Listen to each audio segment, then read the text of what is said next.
بسم الله الرحمن الرحيم. طيب، احب اعرف مين ده الطالب الشاطر جدا، الذكي جدا، المذاكر كويس جدا، اللي هيقدر يعرف الدايجنوز بتاع الحاله دي. دلوقتي انا هعرض حاله من حالات الجي اي تي المهمه جدا من خلال سلسله الفيديوهات اللي احب اتفاعل بيها مع الطلبه بتوعي ان شاء الله. والحاله دي من خلال التحليل بتاعها، الفايندنجز الموجوده فيها، هقول انا معظم الدايجنوزز بتاعها، بس هسيب اخر جزء من الدايجنوزز لحضرتك كطالب، واشوف مين ده الطالب اللي مذاكر كويس، الذكي جدا، الشاطر جدا، اللي يعرف يجيب الجزء الاخير من الدايجنوز اللي هو اهم جزء على الاطلاق ان شاء الله. تعالوا نشوف. يبقى تعالى نشوف الكيس بتقول ايه. A female 53 years old presented with acute onset of jaundice before which she was completely free. She had never had any chronic disease. 2 weeks later her condition deteriorated. حصل تدهور في حالتها بعد اسبوعين، في خلال اسبوعين من بداية الجوندس. Suffered from epistaxis, bleeding gums and ecchymotic skin patches. عندها نزيف. 4 days later بعد كمان 4 ايام she started to develop DCL, disturbed consciousness level. درجة الوعي بتاعتها ابتدت تتأثر. She was markedly disoriented to time, place and persons with increasing sleep periods. بتنام كتير. On examination, jaundice, flapping tremors, الابدومين فيها shifting dullness وهيباتوميجالي، واللاب باين total bilirubin 6.9 ملغ per deciliter, creatinine 1.8 ملغ per deciliter، والINR 4. تعال بقى نشوف السؤال بيقول ايه. What is the most likely diagnosis? What is the most likely diagnosis في رأيك؟ تعال بقى نحللها مع بعض كده. أول حاجة في acute onset of jaundice وفلابينج tremors والتوتال bilirubin عالي جدا 6.9 ملغ per deciliter والINR 4. يعني ده كله ده معناه ايه مع بعضه كده؟ هقول لك rapid deterioration of the liver functions. أكيد، لأن في جوندس وفيها bilirubin عالي في المعمل فعلا، وفي فلابينج tremors وفي الINR وصل 4. يعني معناها انه البروثرومبين كونسنتريشن قلت جدا، وده من ضمن التدهور في الليفر فانكشنز. طيب، تاني حاجه او اول حاجه رابيد ديتيريوريشن في الليفر فانكشنز، خلاص اتفقنا عليها. تاني حاجه في دي سي ال disturbed consciousness level، والبيشنت ديسورينتد تو تايم بليس اند بيرسونز with increasing sleep periods، بتنام كتير وعندها برضه فلابينج تريمورز. ده معناه انكيفالوباثي، هيباتيك انكيفالوباثي. يعني العيانه دي واضح عندها ليفر سيل فيلير ودخلت في هيباتيك انكيفالوباثي. يبقى تاني حاجه اقدر اقولها مع التدهور الشديد في الليفر فانكشنز دخلت في هيباتيك انكيفالوباثي. تمام. في ابيستاكسس، بليدنج جامز، ايكيموتيك سكين باتشز، واتفقنا ان الINR كام؟ 4. يعني عندها كواجيلوباثي، مشكله في الكواجيليشن، يعني بليدنج تندنسي، والدليل INR 4. يبقى نحط هنا كواجيلوباثي وبليدنج تندنسي. وفي جمله مهمه جدا في الجيفن، she was completely free. يعني قبل الجوندس دي كانت العانه دي completely free. She had never had any chronic disease خالص. يعني no previous liver disease ابدا. يبقى هنزل هنا واحط no previous liver disease، واروح مطلع دول مع بعض كده، اقول ان ايه الفايندنجز الموجوده. rapid deterioration of the liver functions، بانكيفالوباثي، بكواجيولوباثي اللي هي bleeding tendency with no previous liver disease. رايك انت حضرتك what do you think؟ دول بيفت into which diagnosis؟ بيماتش with which diagnosis من الدايجنوزيز بتوع الليفر ديزيز في رايك؟ في الدايجنوزيس ده اللي موجود في الكتاب، راجع الكتاب لو سمحت. بس تعالى نشوف. عندها رابيد ديتيريوريشن في الليفر فانكشنز، قلنا فعلا رابيد ديتيريوريشن في الليفر فانكشنز. طيب، وعندها انكيفالوباثي، فعلا انكيفالوباثي disturbed consciousness level، وعندها كواجيلوباثي bleeding tendency، coagulopathy bleeding tendency with no previous liver disease. يبقى ده الفايندنجز الموجوده في الديفينيشن بتاع انهي مرض في الكتاب. therefore الديفينيشن ده بتاع انهي مرض في الكتاب؟ انهي واحد؟ رايك ايه؟ لحد دلوقتي دي سهله. هنقول acute fulminant liver failure. راجع الكتاب لو سمحت. acute fulminant liver failure. تمام. يبقى اول حاجه اقولها ان في الدايجنوزس اكتب اول جزء من الدايجنوزس، اكتب acute fulminant liver failure. therefore the diagnosis is acute fulminant liver failure. صح جدا. لكن this is a very incomplete diagnosis. طبعا لو كتبت كده يبقى انت استخدمت جزء من الجيفن بس ما استخدمتش بقيه الجيفن، ما استخدمتش كل المعطيات، التشخيص ناقص طبعا. طب احنا عايزين تشخيص كامل عشان تاخد الفول مارك لان انت شاطر جدا. نرجع بقى نقول ده الدايجنوز اللي احنا خدناه ولقيناه بناء على الجيفن الموجود، بس لازم نكمل. فنقول ايه في جزء تاني في الدايجنوزس والديفينيشن بتاع الاكيوت فالمنت ليفر فيلير، بيقول سرعة how rapid does encephalopathy and or coagulopathy develop after the initial onset of jaundice، اللي هو الجوندس تو encephalopathy تايم.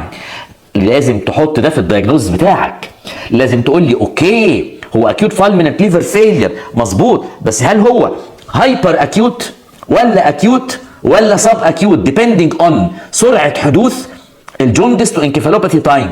لو كان من 0 ل 1 ويك يبقى ده معناه هايبر اكيوت، لو كان من 1 ل 4 اسابيع يبقى ده اكيوت، لو كان اكتر من كده 5 ل 26 اسبوع يبقى ده سب اكيوت، والاكزامبلز معروفه.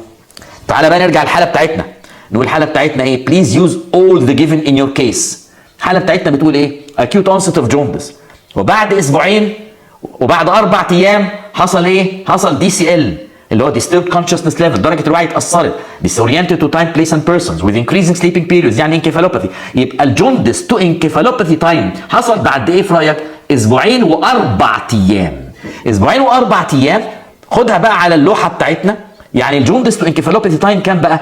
اسبوعين لاربع ايام، يعني كام؟ يعني بيقع في الحتة دي اكيوت، اهو اسبوعين واربع ايام يعني ما بين اسبوع لاربع اسابيع، يبقى مش هايبر اكيوت ومش سب اكيوت، يبقى بالتاكيد اكيد اكيوت، نوت هايبر اكيوت نوت سب اكيوت. يبقى الدايجنوزس الثاني بتاعي هقول ايه بعد اكيوت فالمنت ليفر فيلير؟ اقول اكيوت ليفر فيلير with jaundice to encephalopathy time 4 weeks to 4 days، يعني اكيوت ليفر فيلير مش سب اكيوت مش هايبر اكيوت. ممتاز. still this is a very incomplete diagnosis. لا ده انت عايز تاخد الفول مارك، يبقى لازم تقول لي ايه؟ please use all the given in your case. لسه في حاجات ما استخدمناهاش عشان تجيب لي الدايجنوزس الكامل. DCL disoriented to time, place and persons with increasing sleep periods يعني with flapping tremors، ده معناه انكفالوباثي، اتفقنا على كده صح؟ بس لازم انت بقى كشاطر ودكتور شاطر وطالب شاطر تقول لي الانكفالوباثي ده which grade which type. لازم انت تقول لي من ضمن الدايجنوزس بتاعك، انت بتقول لي في انكفالوباثي صح، بس انهي جريد وانهي تايب. ده يرجعك للدرس بتاع الانكفالوباثي في الكتاب. تعال نبتدي الاول بالجريد ونقول which grade. الجريدنج ده بنجيبه منين؟ من الويست هافن كرايتيريا اللي في الكتاب.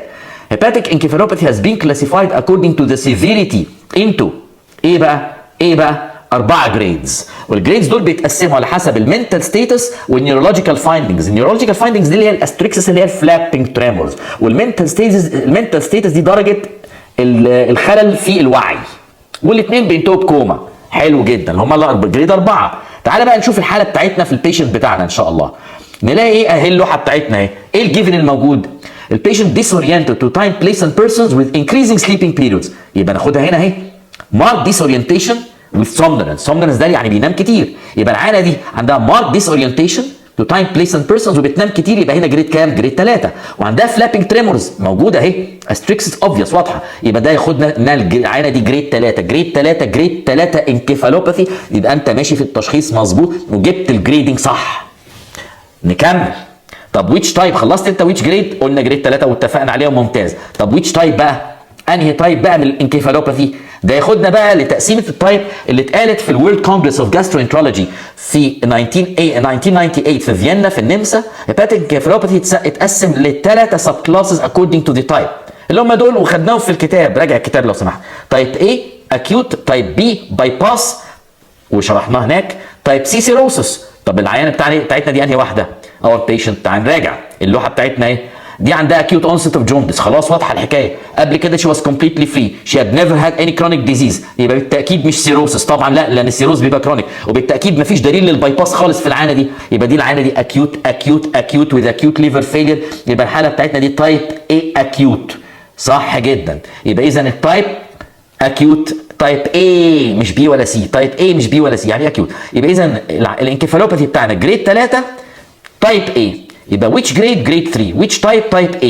تعالى بقى ناخد الدايجنوزس نكمل. نقول اللي قلناه اول حاجه acute fulminant liver failure اتفقنا عليها.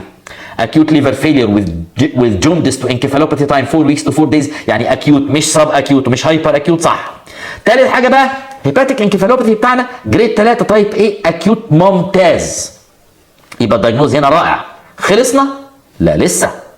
very good, very very good. however this is just a clinical diagnosis only. بكرر this is just a clinical diagnosis only. يعني اللي احنا قلناه ده مجرد وصف اكلينيكي للحاله، انه acute fulminant liver failure بجوندس تو انكفالوباثي تايم 4 ويكس تو 4 دايز، يعني اكيوت مش سب اكيوت مش هايبر اكيوت، والهيباتيك انكفالوباثي بتاعنا جريد 3 وتايب A. لكن ده مجرد كلينيكال دايجنوزس فقط. ناقص اهم حاجه بقى، اهم حاجه طبعا اللي هو we still need an etiological diagnosis also. we still need an etiological diagnosis. طبعا لازم تقول لي سببه ايه، سبب الاكيوت فالميننت ليفر فيلير بالانكفالوباثي ده ايه. طب يبقى ده بقى نقول etiological diagnosis also. This needs a clever, hard-working, smart student. ده محتاج كده. This needs a clever, hard-working, smart student. Therefore the full diagnosis بقى التشخيص الكامل ايه؟ clinical diagnosis قلناه acute fulminant liver failure, acute liver failure بجوندس انكفالوباثي time 4 weeks to 4 days اللي هو من اسبوع ل4، يعني acute مش هايبر acute مش سب acute. الهيباتيك انكفالوباثي بتاعنا جريد 3 تايب A. طب والإيتيولوجيكال دايجنوز I leave this to be answered by the clever student. أنا مش هجاوب الجزء ده، وده أهم إن شاء الله، وده أهم جزء في الموضوع، أهم جزء في التشخيص اللي هو الإيتيولوجيكال دايجنوزس. Please use all the given in your case. استخدم كل given عشان توصل للإيتيولوجيكال دايجنوزس. أقول لك بقى here among these given there is a finding that في given هنا that could, would and definitely should be the key to the correct answer. But this needs a very clever and smart student. Who is that very clever and smart student؟ مين منكم هيبقى اشطر واحد يجيب الايتيولوجيكال دايجنوزس ممتاز؟ ده الايتيولوجي الموجود في الكتاب بتاع الاكيوت فالميننت ليفر فيلير. infections, drugs, toxins, vascular causes, metabolic causes, malignancies, miscellaneous. Which is the correct etiology؟ في رأيك مين من دول ينفع يكون السبب اللي عمل الاكيوت ليفر فيلير فالميننت ليفر فيلير في الحالة بتاعتنا؟ واحد بس من كل الأسباب دي هو الوحيد اللي ينفع بناء على المعطيات الموجودة في الكيس. ولازم يبقى فيكم واحد شاطر جدا يقدر يجيب التشخيص كامل. أنا مش هقول التشخيص إن شاء الله، هسيبه لك أنت تفكر فيه وتقول لي رأيك إيه إن شاء الله.